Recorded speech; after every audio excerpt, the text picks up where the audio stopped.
श्री स्वामी समर्थ मंडळी. कृषीच्या बाबा तिला काल म्हटले होते की मी तुझ्यासाठी वडापाव आणेन आणि त्यांच्या लक्षातच नाही राहिलं. त्यामुळे आज सकाळी उठल्यापासून मॅडमचं चालू होतं की बाबा मला वडापाव खायचा आहे. आणि आज काय त्यांना गावात पण जायचं नव्हतं आणि जाता पण येणार नव्हतं, कारण की सकाळपासूनच बुरबुर चालू झालेली होती.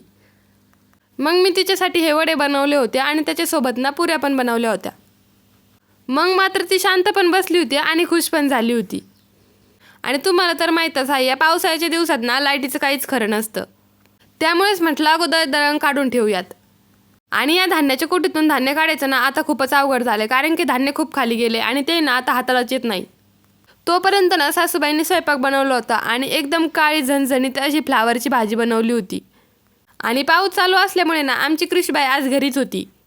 आणि आजकालचे लेकरं बघा ना, त्यांना किती कमी वयामध्ये खूप काही गोष्टी कळतात पण आणि जमतात पण.